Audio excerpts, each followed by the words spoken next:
What is up, humans? Welcome. Welcome to our first ever concert. I'm so excited to be here.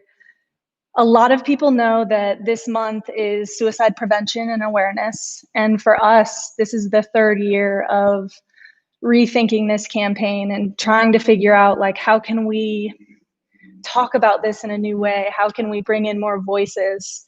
So I'm super excited to be here with Tenci, our artist, and Theo, our poet, and kind of the moderator of what's happening today.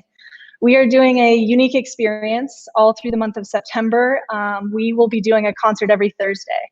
So we are partnered with Sounds of Saving, and this month is all about suicide prevention through music and through what music brings to our lives and what music does to our soul. So I'm super excited because this isn't just a concert, but it's talking about how that music impacts lives. And for us at Only Human, we are all about human connection and understanding at a deeper level that we are truly all only human, that we all have moments that we struggle and moments that we feel on top of, mountains, but that in between that, if we can tell those stories and be more ourselves, that witnessing the human in someone else is a beautiful thing. And we're here today to talk about mental health in a new kind of way. We're going to hear some music from Tenci first, and then we are going to go into a mental health discussion. In this discussion, I will warn you that we will talk about mental health, self-care, but suicidal ideation is something that we need to talk more about, and that's what this discussion is centered around, is how we find outlets to the moments that we feel the darkest. So without further ado, I'm going to bring on Tenci. Hi, everyone. Thank you for being here. So I'm going to play a couple songs, and then we'll pause to chat for a little bit. But this song is called Blue Spring.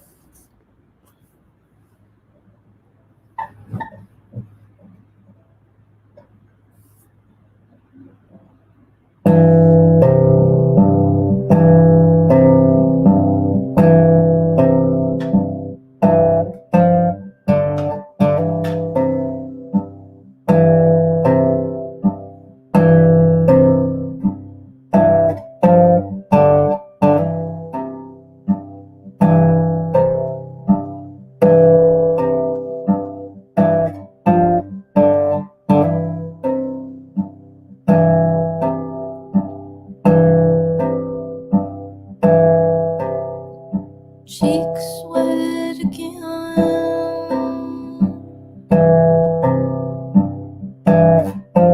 in the watery wind.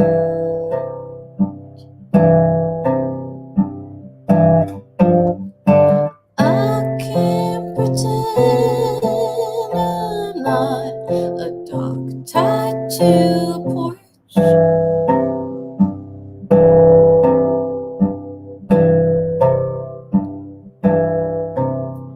The spring is green, then I am blue.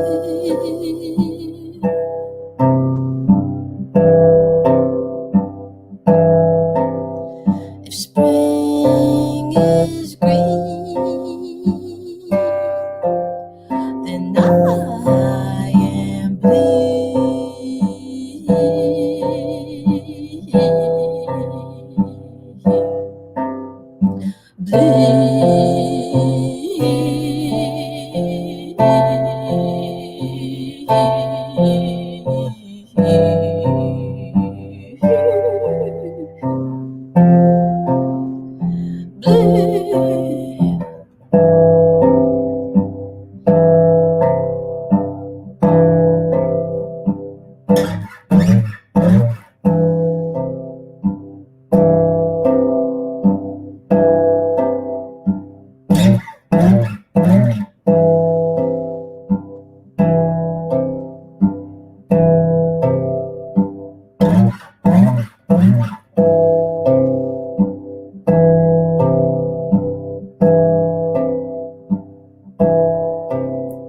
A flower in bloom,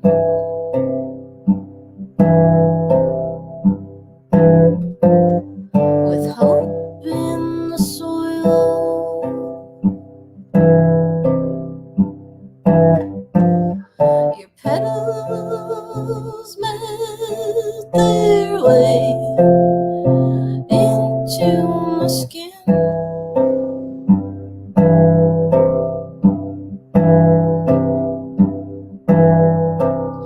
If spring is green,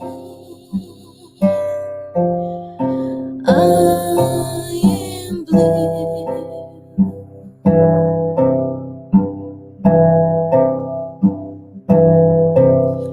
If spring is green, then I am blue.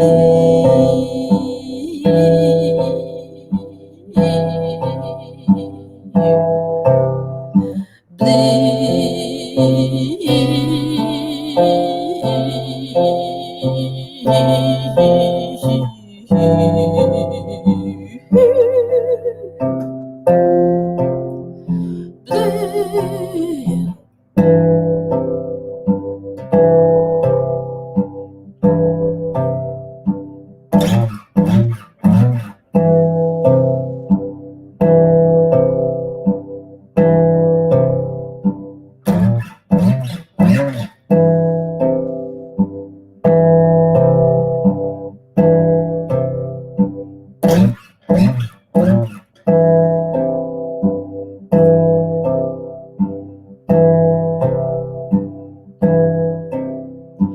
Please don't forget me. Please don't forget me. I'm good. I'm here. I'm good. I'm here. Please don't forget me. Please don't forget me. I'm good. I'm here. I'm good. I'm here. I'm good. I'm here. I'm good. I'm here.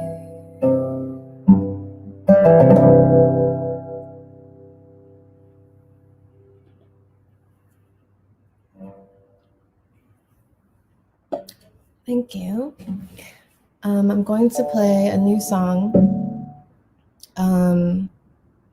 This is one of few songs that I've written this quarantine. So I'm not sure what it's about yet, but it'll come. It's called Flight of Birds.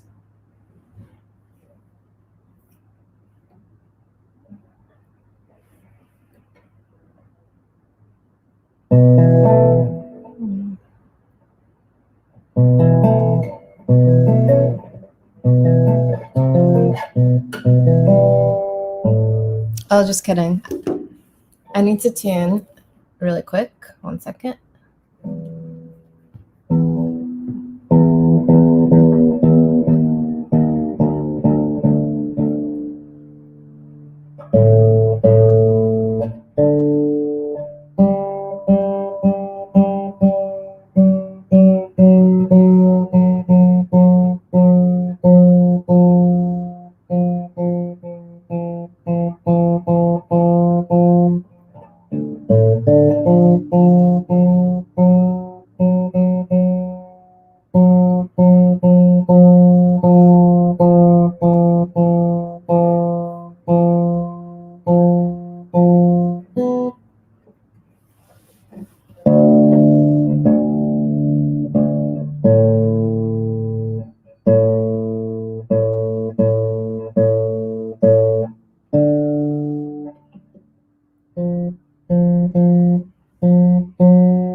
Tuning song.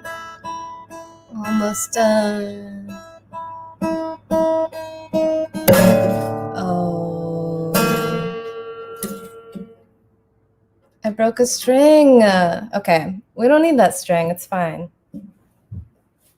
This is just an example of how guitars can go through things too. And I actually usually never have my high E string on, so maybe it just wasn't meant to be there.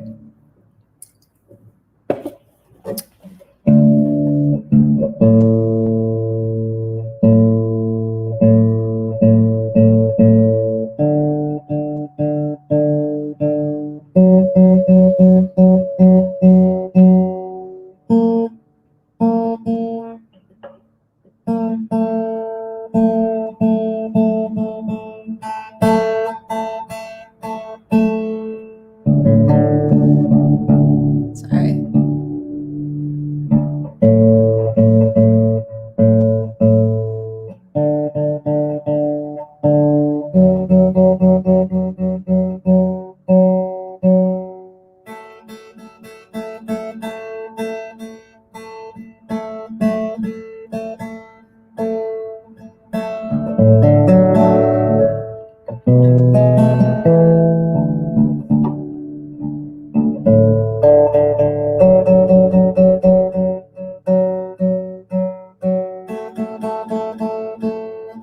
Okay, I think that's good enough. Phew. That was hard.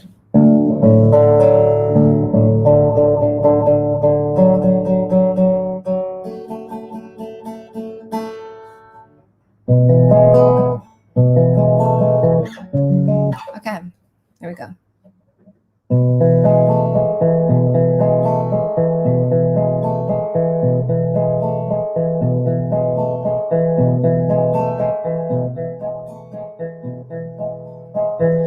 Lightning stings and fire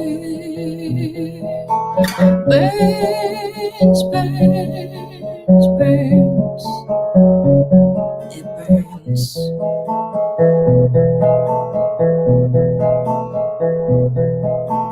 Where can we meet when it all ends?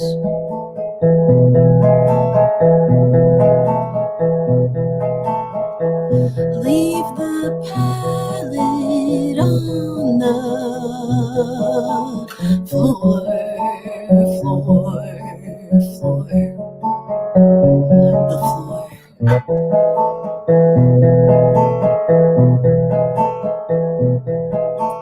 Bee stings the lip, let her catch the thigh. I was convinced I might die, die, die, die, die, die, die, die,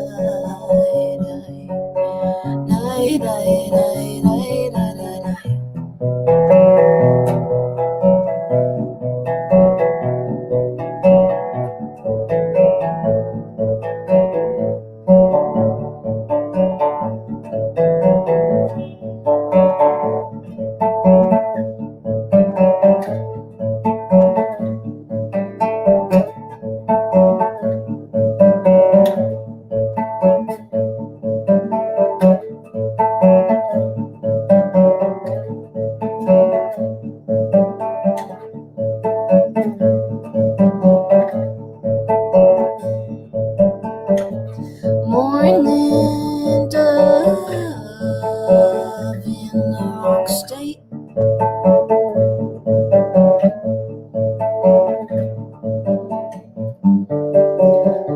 Love like a storm,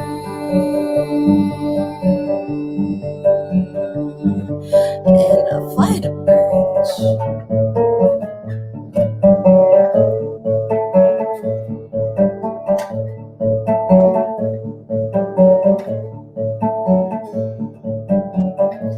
Morning love, like heart it could break.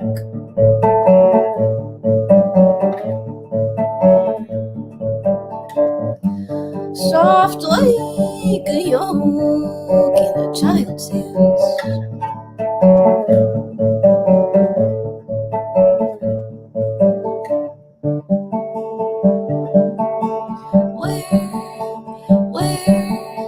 Where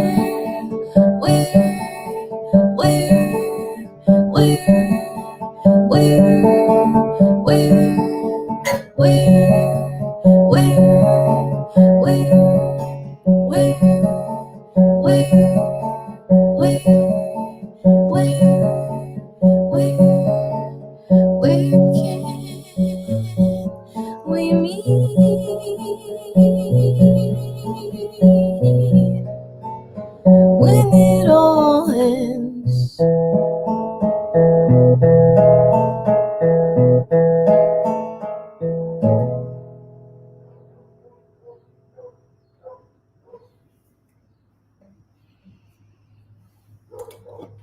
Okay.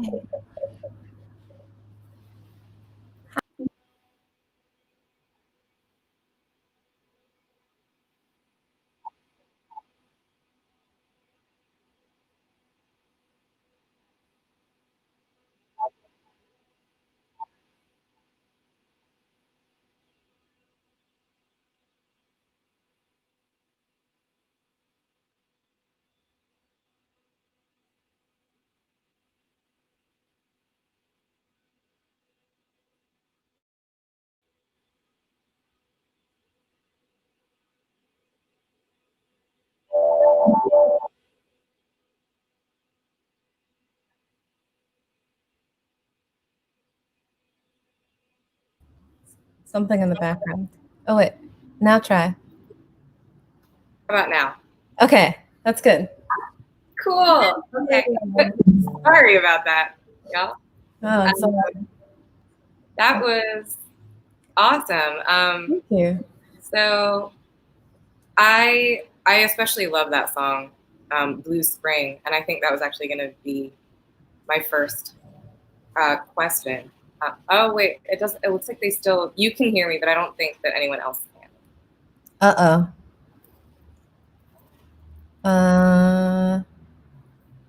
Oh. Bree said, yeah, we can. He says you can. Oh, okay, cool. Looks like good. Sorry. Okay. No, that was a doozy. I broke a string already right off the bat. That's very punk rock, though. I feel like it's like not a show unless you break it. That's never happened to me at a show. Really? Yeah. I guess now it has. That's cool. Yeah, I'm glad it happened in the comfort of my own home and maybe not on the stage. Rather than like on stage, totally. Yeah. Well, okay. It looks like everyone can actually hear us now. That's good. Okay, cool.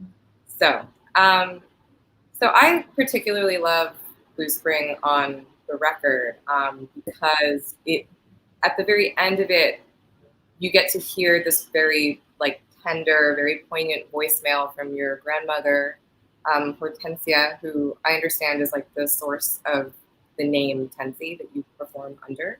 Mm-hmm. And whenever I hear that voicemail, like I want to like cry a little bit because it reminds me of messages I've gotten from my own family. And I wanted to talk about how, you know, you've mentioned that your singing voice sounds a lot like your grandmother's did, like when she was just kind of like around the house doing chores. And I wanted to ask you kind of like how lineage and ancestral narrative kind of figure into your art and your process, and, you know, even like in a broader sense, like your sense of like emotional care and the things that you do. Yeah. I mean, I grew up, you know, always wanting to be in like a really musical family, but that just like wasn't the case. My mom would like play like top 40 like on the radio and stuff, which is cool. I think I like grew up listening to like a lot of like Mariah Carey and like Christina Aguilera and stuff because of that.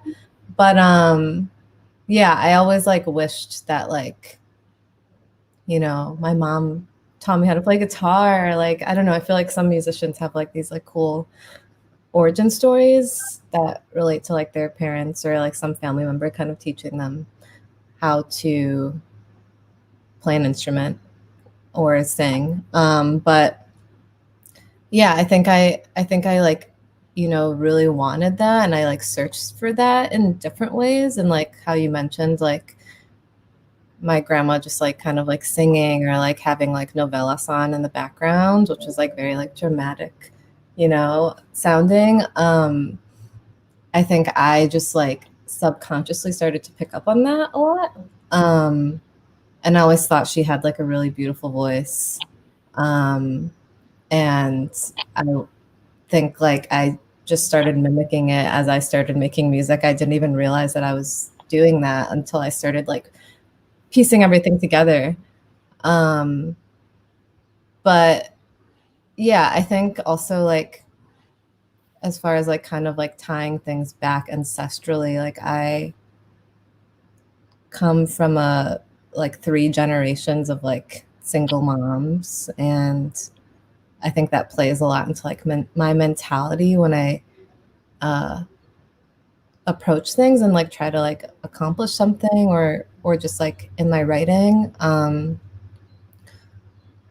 There's this like sense that I feel like I have to like do it all on my own, or like have this like certain level of strength to me, just because like that's what I am used to seeing from my mom, my grandma, and so on. So um, I think like I grew up seeing my mom trying to be like super strong all the time, and I'm like, when I would see the moments of sadness, it was always like alarming to me, because I just like I know that she just like was trying to cover it up a lot and be strong for us. And I think that is kind of like seeps into the message of like a lot of my songs, and like Blue Spring, you know, putting the voicemail at the end. I feel like I just was trying to connect like my grandma's like sadness of like not wanting to be forgotten with like my own sadness of feeling that as well. So I think I just try to find like all these parallels um, within like my grandmother's stories and my mom's stories, and just try to connect it. And I'm still figuring it out. I definitely Totally. Yeah. don't have a full perfect answer, but yeah. No, I completely relate to that. Like, and I think, you know, it's funny how like the sacrifices that you witness happening, like even before you maybe understand them to be sacrifices, even if it is just like the stiff upper lip that your mom puts on, so that you are noticing like whatever stress they're experiencing. It's funny how like art manages to be this way that you can kind of have these conversations with your family, or about people who are meaningful to you, that you wouldn't necessarily otherwise get to have, or like ways that they can speak through you. That's like one of my favorite parts of this whole album, is that it sounds like almost like there's like a whole lineage kind of singing through you, even in these like intensely personal songs. Yeah, totally. Yeah, it's definitely cool how it all just like naturally comes out. Cause like I said, I like never planned for that. It's just cool to see like how it comes to life, like without you even really trying to like make it about that. Totally. It's like very subconscious. It's almost like channeling, which I feel the same way sometimes when I'm writing, that maybe there's just someone in my family that hasn't had a chance to say something that they need to say for whatever reason. And it's just this opportunity to bear witness to that. Yeah. Yeah.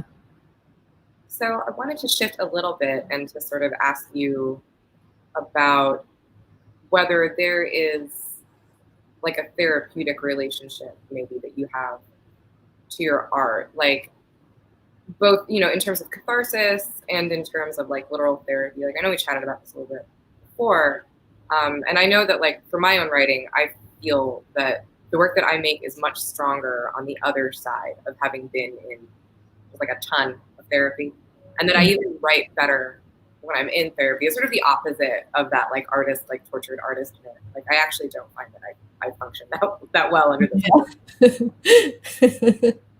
Yeah, I mean, writing and like playing music is like the best form of therapy for me that I've been able to find for myself, and I feel like really grateful for it, and that I'm able to tap into it. I think, yeah, I definitely process most of my like experiences through writing songs, and a lot of the time I'll like write a song and I won't really know what it's about until like months after, and it'll kind of like come to fruition, and like I'll have some other experiences that kind of like bring bring whatever I was writing about to light, and then I have like this like aha moment of like, oh yeah, like now I understand. And it's like I feel like I'm constantly just trying to like connect the pieces of myself through writing. But yeah, I think like when I was writing the record and I was in therapy, like that was like the most cathartic experience that I've ever had writing. They literally just poured out of me, like I couldn't stop it. And it's like funny to like compare to now where I feel like very kind of almost stuck. Like I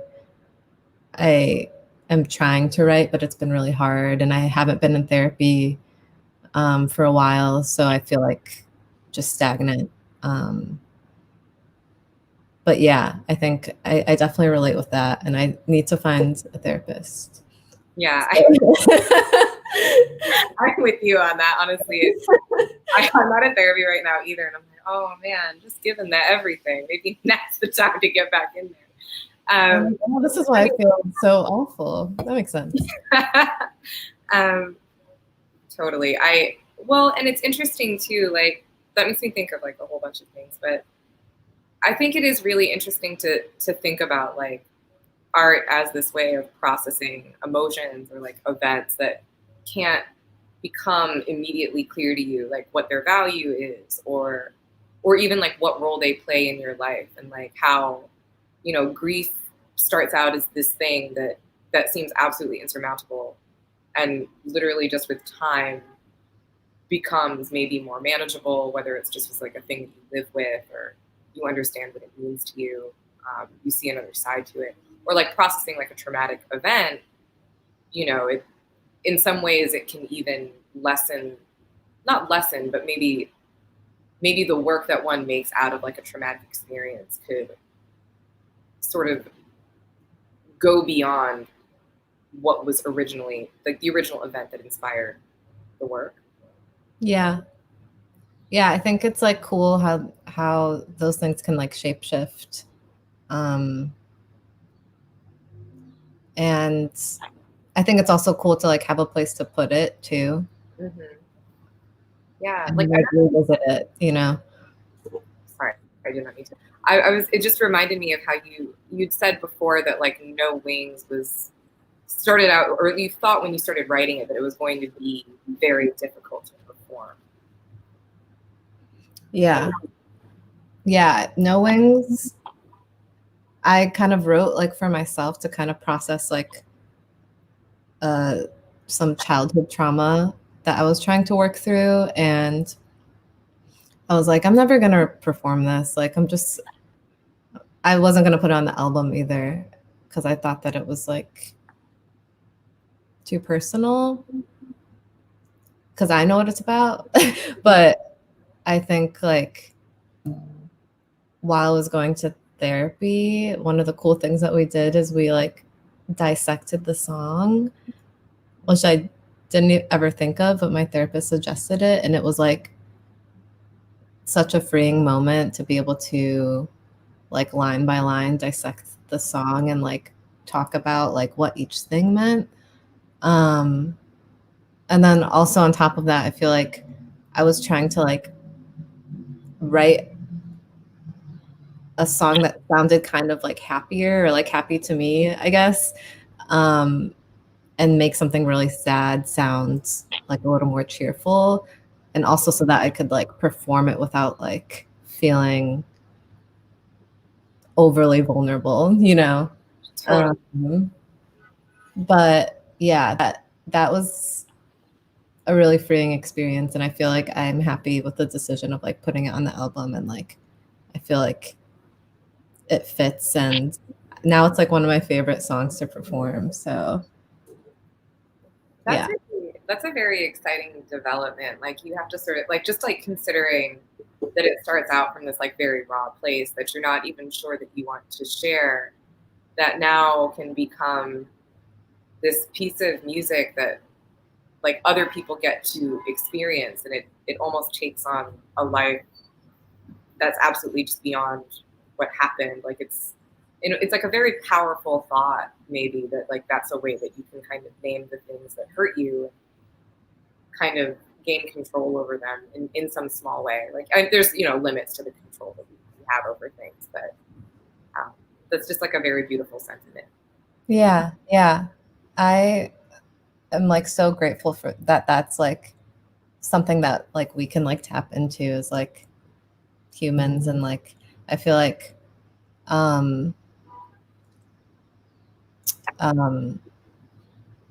being able to take it and turn it into something new is when you're experiencing those moments of despair, like you don't even like think that that's like a possibility. So like to be on the other side of it is really cool. And it like gives you hope for like all the other stuff that happens in your life, I think. So Right. Yeah. Yeah. So have you ever had like an experience like that with your poetry? Like anything in particular? Yeah, absolutely. I mean, I think it's kind of like you put it really beautifully, like that sometimes it just becomes like the writing process becomes a way of just even realizing that something figures rather largely in your emotional life, like more than maybe you thought. Like I know, like I write a lot about like my father's death, and when it actually happened, it was something that I really didn't want to. I really didn't want to grieve. I really didn't want to experience it, and I tried to sort of keep up a normal life, but then I found myself writing about it all the time. Like even though I didn't want to like let myself cry or sort of feel my way through it, I realized that like this was something. I mean, and like many things, I think this is something that you discover in therapy is how to sort of manage your emotions when they seem like they're going to actually like overwhelm you or overwhelm your ability to function. Is that trying to squash them isn't the answer. And like there's a reason maybe that they occur so much thematically and like the work.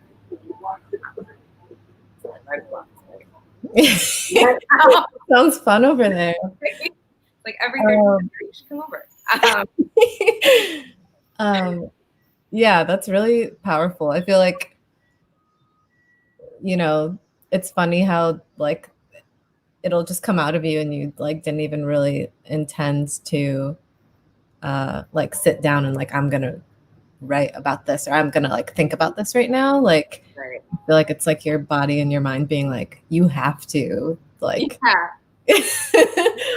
I don't know who first said it to me, but that sort of old adage of like better out than in. Yeah.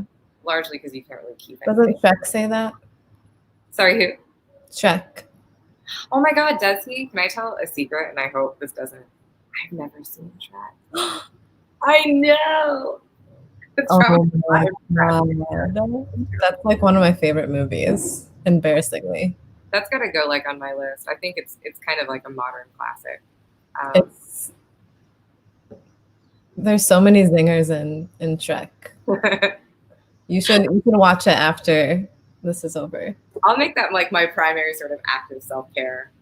Watch Shrek. Watch Shrek. Actually, and that sort of brings me to like kind of my next question, because I mean, I think that this time has been for a lot of people, I mean, like obviously like remarkably difficult.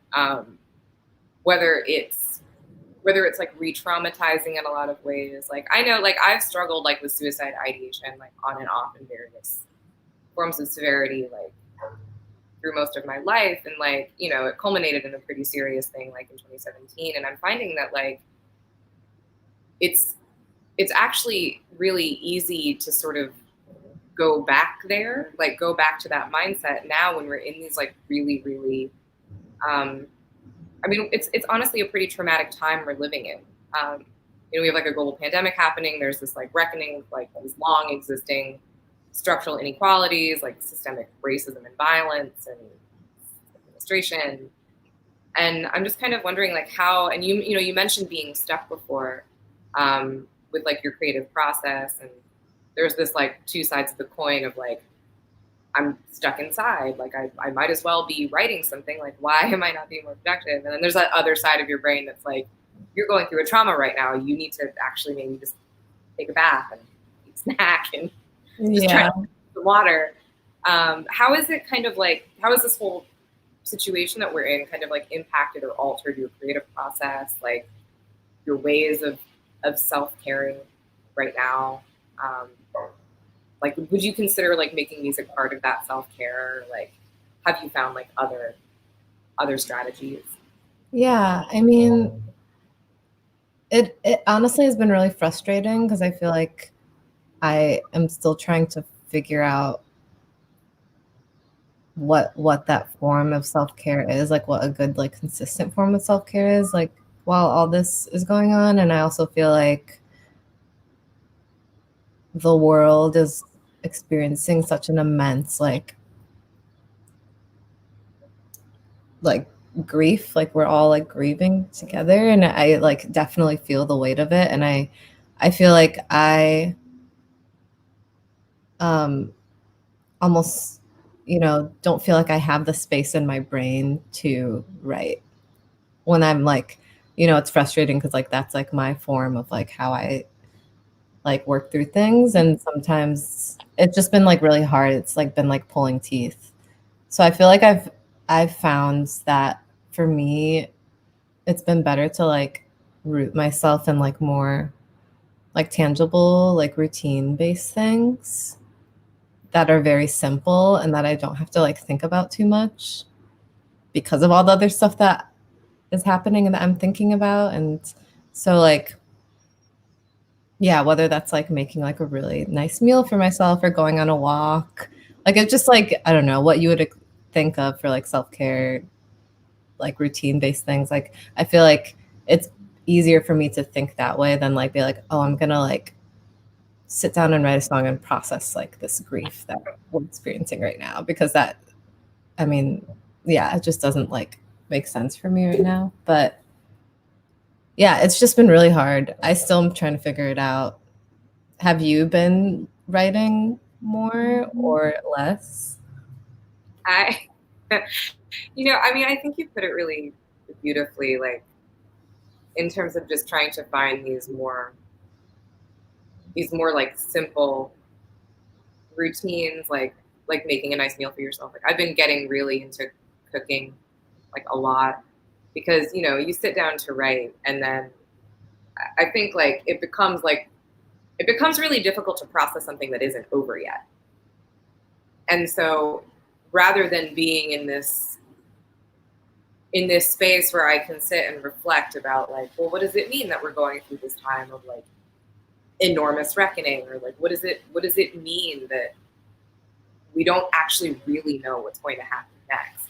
It's almost like running like a gauntlet, like to sort of test all of like the skills that you ever learned in therapy, like taking your DBT skills out for a drive or something. Oh, no. I'm like, I have so much to learn still. It's really, I mean, and I think that that's kind of just part of like, yeah, being here is just like trial and error and seeing what works. But I think it is interesting how it reminds you how this time, like as much as you might want to avoid certain feelings, sometimes the only way to kind of confront them is to be kind to yourself and to go outside in the sun and like remember that there's sunshine, or that even if we don't have all of the answers right now, even if we're all just kind of like plodding into the next day, like what can you do in this moment? You can make some toast. yeah. You can like pet the cat. You can get a new I know, plant. sometimes it feels silly in the moment, but I'm like, wait, that actually like did help, kind of distract me from what I was like just like sitting in. So yeah, I definitely feel like what you're saying about like just trying to work through something or experiencing something that is like such a long haul, and like that feels like really tiresome but also very important, to keep up like the momentum of, just so that we don't hit like a plateau and that things are like moving forward as they should be. But yeah, it's definitely like the anxiety is at an all-time high. um not knowing what's going to happen next. So yeah, I definitely am still trying to figure out how to best remedy that. But what kind of stuff have you been cooking? I've been making a lot of food that my mom used to make. Like a lot of like old, like just Vietnamese food that like really familiar smell. It's really comforting. What about you? I honestly have been starting to do that more too. I've been making like a lot of Puerto Rican food. And my grandma's Belizean, so I've just also been making some Belizean food. I'll like call her every other day and ask her like for recipes. But yeah, it's nice. It's nice. It is really comforting just to like almost like role play with yourself that like your mom or your grandma made this for you, but you made it for yourself. Totally. That's such a poetic thought too. It's like in a way it is totally just like in this time when like it's very hard to see people that you love and to like be in the same room as somebody without there being kind of really big implications that are so much even bigger than us as individuals. It's a really beautiful way to like bring people into a room. So I love that idea. Yeah. Whenever I ask my mom how to make anything too, she's like, just use a little bit, not too much. And I'm like, that's not a recipe. Yeah, there's no measurements at all. There's no measurement. Yeah. That's the best way though. Yeah, that's how you learn like cooking by instinct. I mean, I feel like that's actually kind of like a metaphor for being alive too in a lot of ways. Yeah, maybe that's supposed to teach us something. Yeah, it probably is. We'll learn it like written about it a bunch. I mean, I think this kind of speaks to, and like I know we were gonna kind of like, I had this list, but I'm noticing like in the comments, like someone said like, if you have no hope, it's hard to want to be here. Like I'm still trying to find it, and I think that actually speaks a lot to sort of what we're talking about right now is how kind of hard it is to land on one distinct purpose for sticking around. And like, I mean, and like, I don't know if this is how it feels for you, but I know, especially like around right before like my, you know, like I've attempted suicide like a couple times, and like, sorry, and I apologize, I really don't need to trigger anybody. But like on the other side of that, like as I was recovering, I remember that like it, like the great epiphany kind of never came. Like just like after any like periods of trauma that I've had, like or you know, dealing with my PTSD, like it really became a lot more about getting through like the next 30 seconds or like the next hour or the next day and finding these really simple things to latch onto, like learning how to make my mom's pork chops or something. Yeah. Like, does that? Yeah, I mean, I think it's like very, like for me too, it's like very moment to moment, and it comes in waves. And I, you know, I relate to this comment just because I've been feeling like that too. And, but I think it is like important to like be able to get to that next moment that might be like really great or give you some sort of like small epiphany. Like it doesn't have to be like the answer, because I don't think there is one answer, but I think like collectively, you know, you start to like kind of piece everything together as you keep going. So yeah, but there are like really bad days where it doesn't feel like that's possible. So I totally understand.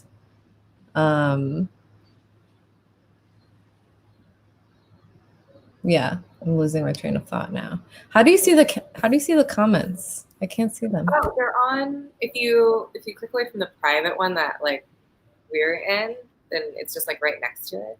Oh, I see. Wow. That's a heart.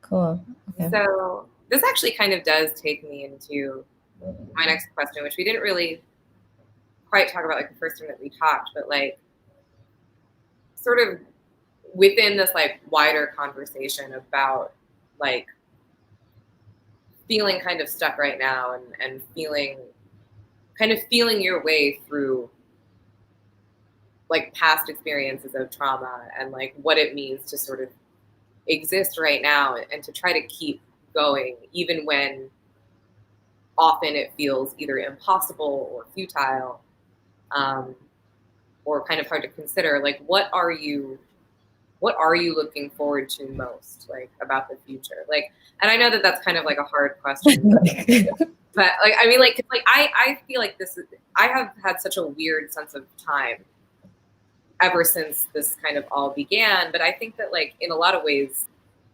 depression is like that too, or like all of these struggles are really similar in that it kind of fucks with your sense of how long a period is. And sometimes for me, like looking forward to the future is like I can't wait till I can visit my mom in Vietnam safely, or like I can't wait till I can save up enough money to go to grad school. But like sometimes I do not have the emotional energy to consider a year from now or 6 months from now. And it's just as simple as like, I can't wait till the rice that I just ate is a bit old and I can fry it, you know? Yeah. Yeah.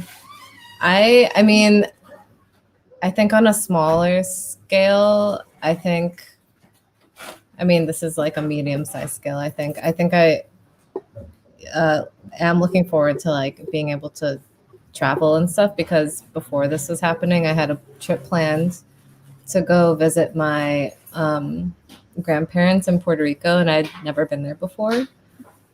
And so I, missed out on that. And then also I was going to take a trip to Belize with my grandma, which I've never been there before. So yeah, I think I like had this plan to kind of like connect back to my roots in a way that I haven't been able to before. And I am just like, my grandparents are getting old, and I think I'm also just like anxious that like, I'm losing time that I won't be able to go like while they're still alive. So I think like I'm looking forward to hopefully being able to do something like that. But it is like nice to like simplify it too and like tie back to like those roots in different ways, how we were talking about with like cooking and stuff like that. And then I think like on a larger scale, I think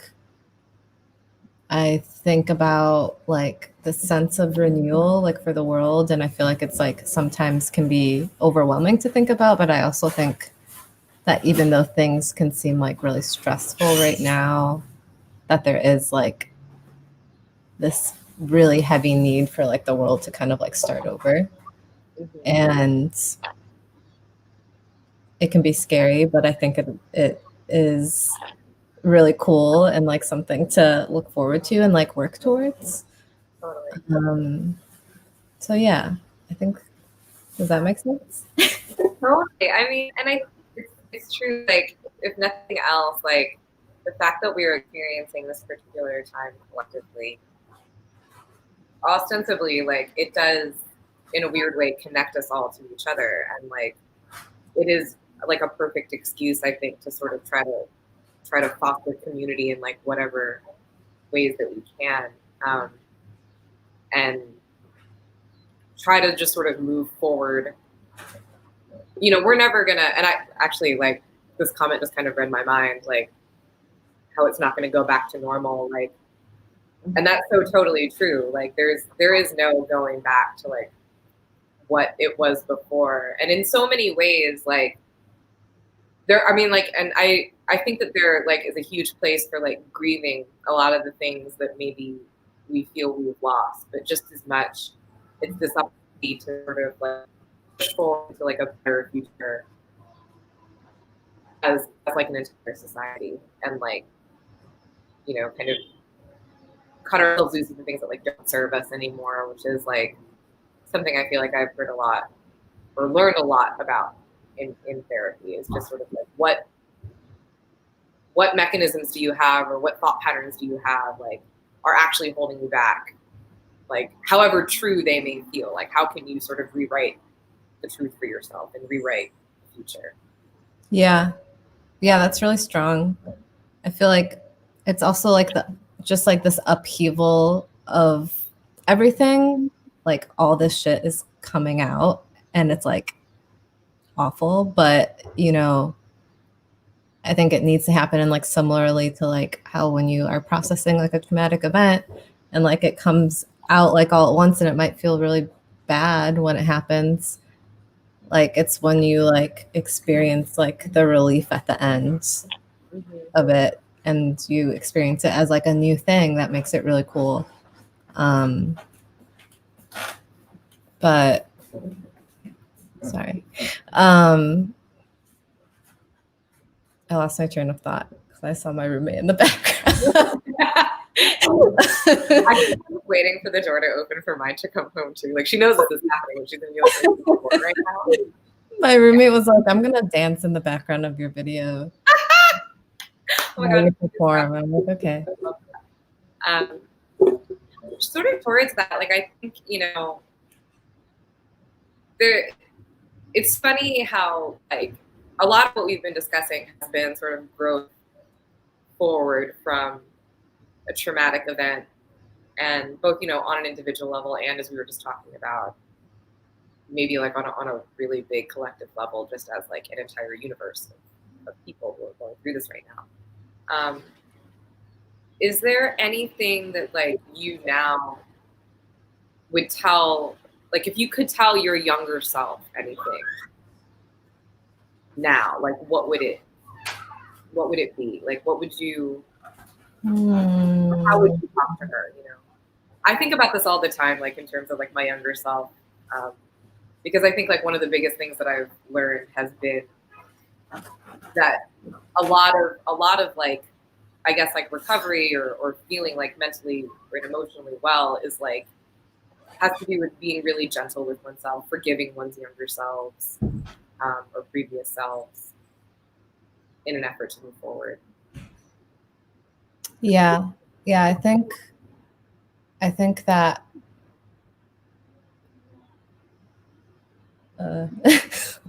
sorry. I think that I would tell myself to just be easier on myself in general, because I feel like I, you know, had this expectation for myself that I like wasn't supposed to be feeling like a certain way or feel like that bad or like react to like being like really depressed when I was younger in like drastic ways. And I feel like I thought that something was really wrong with me, but now I just look back on it and I'm just like, you just were processing something and, you know, don't be so hard on yourself. And then I think like also my mom has always told me this, and I feel like it sounds really cheesy, but it helps me get through things. She's always says, this too shall pass. Well, that is true. And it's like really just like it resonates with me because it feel like it, like what we were talking about before, like just getting to the next moment is like really important. And it feels like when you're in the thick of it, like it's never going to end, but it does pass. And like with time, like things do end up like getting better. So yeah, I think those two things like in conjunction with each other, I would definitely sit myself down and Totally. That's beautiful. I think that the idea of, I think this too shall pass is like probably one of the most difficult but important lessons to maybe learn, like for anyone just who's, I was about to say like anybody who's struggling, but I actually do think that that's just valuable for anybody like with emotions to understand. Like one of my close friends always says like, your feelings are valid, but they aren't necessarily the truth. They're just information. And I think like especially with things like depression, and especially like in the wake of trauma or like while experiencing trauma, it can feel like those like that your emotional state is who you are. It defines you. What happened to you defines you. And in reality, with time, you'll find that it's not true. That you are so much more than your diagnosis or so much more than the bad things that might have happened to you, the difficult things that might have happened to you. It's just that sometimes it only really does become clear on the other side of that event. And the only way to get there is with time. Mm-hmm. Mm-hmm. Yeah, I resonate deeply with the just like, like not identifying yourself with like a traumatic event or like that's like not who you are. And like it's really easy to get fixated on that and kind of like make all aspects of your life like relate back to that. But it is, it is just like something that happened. And it does play into like your experience as a person, but it doesn't mean that it has to like define you moving forward. I think that's really strong and like really important to remember. Yeah, absolutely. I think it's hard, like, especially I think, especially if you have had like a history of trauma, it almost becomes something that that is so prominent in your life that it feels hard to let go of. And I think like when you're feeling at bottom, like when you're feeling your worst, it can be hard to sort of define yourself outside of it because you almost feel like, what else do I have if I don't have this thing? And sort of the paradox is that once you stop, it's only when you stop defining yourself entirely by your trauma or entirely by a diagnosis that you can realize who else you are. Like it's there. Yeah. You know that, but it's hard to see it when you're in it. Yeah, totally. It is hard to like be like, oh, I'm just like feeling this way because I'm feeling this way, or am I feeling this way because of this thing that happened to me when I was like a child, So yeah, that's really potent, I think, because it's hard to think that way when you're like in the thick of it, and like when you're in the moment, it's really hard to see clearly. But yeah, time is the key, I think. Yeah, time and therapy, honestly. Time and therapy, which I have a lot of time, but I don't have therapy right now, so I just need to get on that. Yeah, I'm looking for the same thing too, and and I think actually like Only Human has some good resources for that, and actually so does Sounds of Saving, and I mean like even if it's remote, like it's better than certainly than not. Though I mean like I also understand that like it's the conversation around therapy is like really difficult because like there is like such a kind of a stigma in a lot of communities around it, and like I know certainly in my family like therapy was not really an accepted thing to talk about. So I think like one of the sort of positive things that's happening right now is it seems that like it is becoming much less stigmatized, and I think like that's hugely important. And I think like what you are doing with your music is like incredibly brave in that way too, because it sort of is witness to that fact and like kind of like that trajectory of being on one side of an experience and then coming out on the other. Yeah. I think it just speaks to like being able to like be vulnerable, and like I feel like maybe older generations like weren't necessarily like always ready for that, or like thinking that that was like a practice that was needed consistently. But yeah, my mom was the same way, and she's like finally starting to be like, oh, like it's a proactive thing. You don't have to be in therapy if just because like something's wrong. Like when I started going, she's like, what's wrong? Like what happened? And I'm like, I think I just need to go. Yeah. Everyone can benefit from it. So I think Bree is pinging us. I see. Oh, yes, I see it. Sorry, I was like, I didn't see this. So I am thinking that like I guess it's time to like move on to like the last part of the set. And I can read a quick poem. Yeah. Before that. Yeah, please. Sorry, Bree, I like got way too into the conversation. Yeah, we're just chatting it up.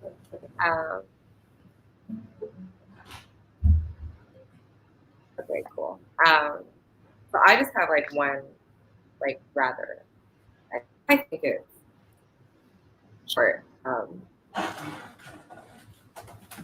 are kind of always short.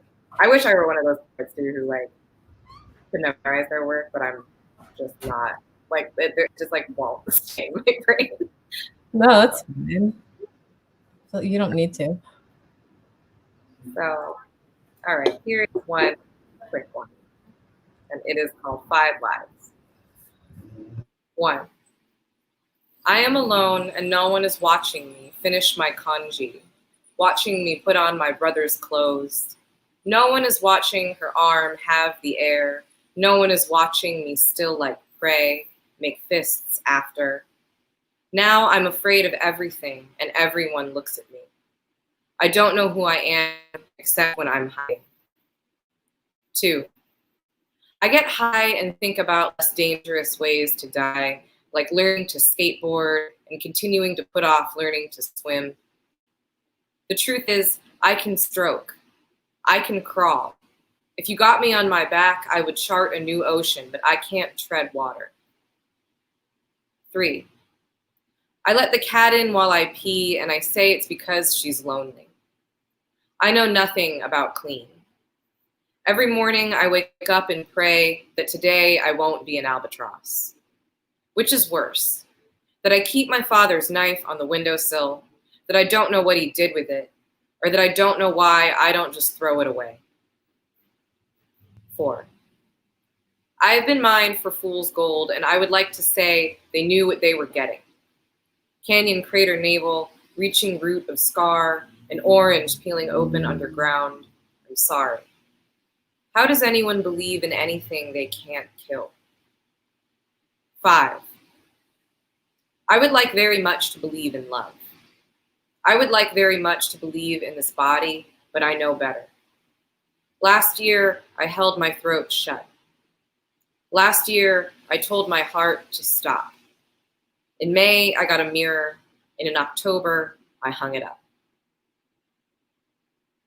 Okay, well, so thank you all for listening to that. Thank you. That Tenci, was so beautiful. Oh, thank you. Wow.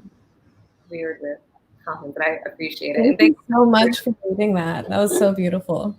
Thank you so much for the music you've been playing and for that like amazing conversation. Like I like look forward to having like more with you next after this. Yeah, I would love to keep talking. This has been really, I don't know. It feels like I was in therapy for an hour. Yeah, me too. Already. Yeah, I just really appreciate like your generosity with that conversation, like your vulnerability and just like sharing. Yeah, thank you for sharing everything that you did as well. Well, I'll let you finish out your set. Everyone, you should like fully buy her record. I have it. It's on Bandcamp. It's excellent. I can't say enough about it. Thank you. Can you send me your poem? Yeah. Somewhere? I would love to read it again. That's so nice. Yeah. I'll send you a link for sure. Okay, cool. Well, thank you. Okay.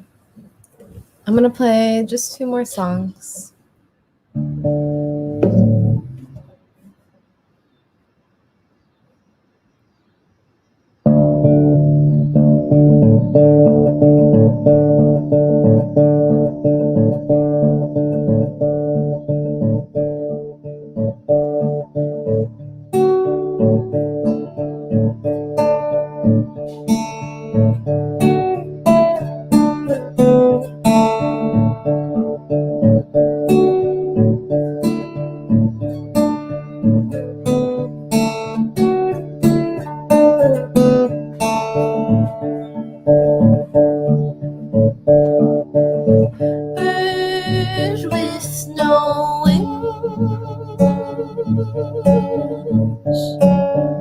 Songs I can't sing.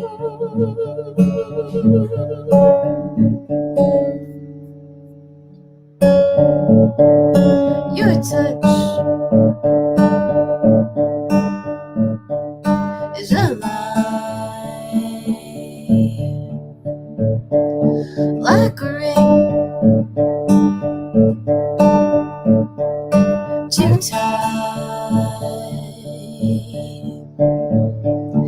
a stain too deep at the core, at the core, at the core.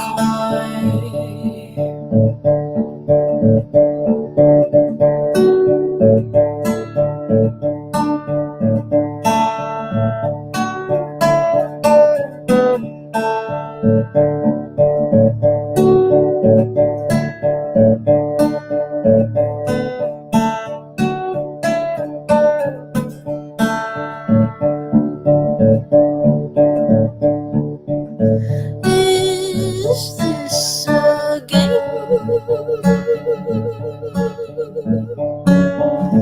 that children play? Let's put it away. I would lose the pieces of love, not mine. Same blood, same blood, same blood.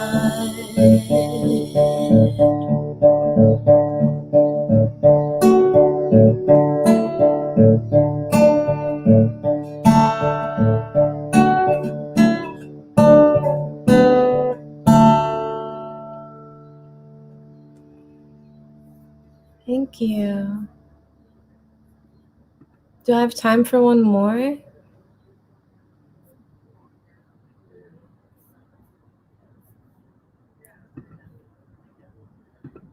I'm gonna play one more, but I also need to plug my computer in really fast.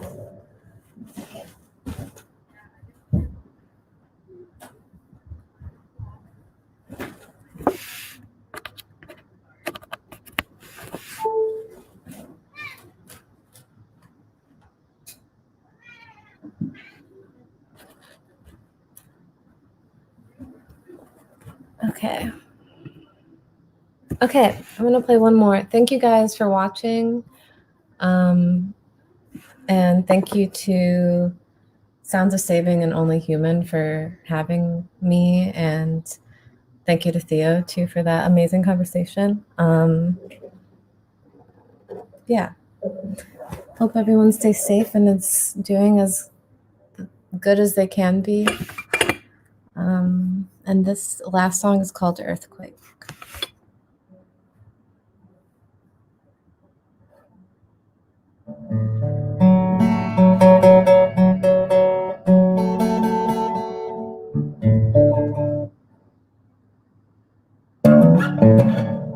Well, let me start over.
The sun leaks on your face like it's the only place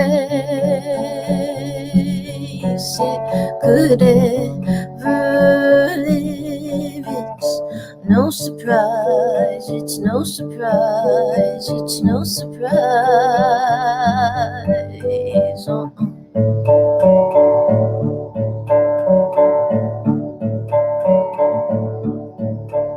It's been a long time coming, mama, for you to give my legs a shake. Now I find you in the corners of my room.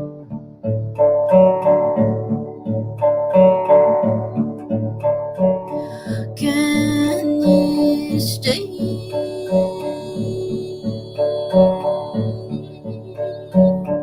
Oh, honey,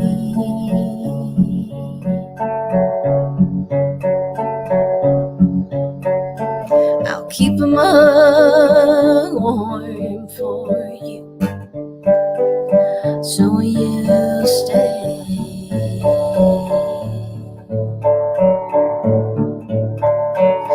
Can you stay?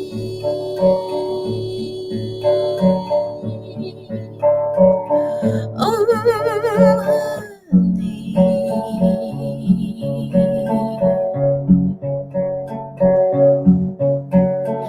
I'll keep 'em warm for you, so you stay.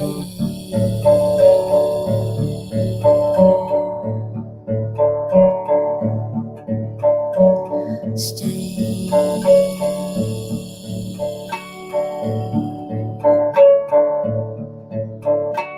Stay.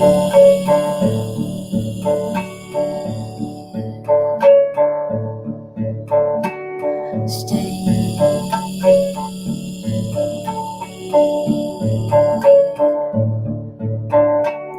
Stay.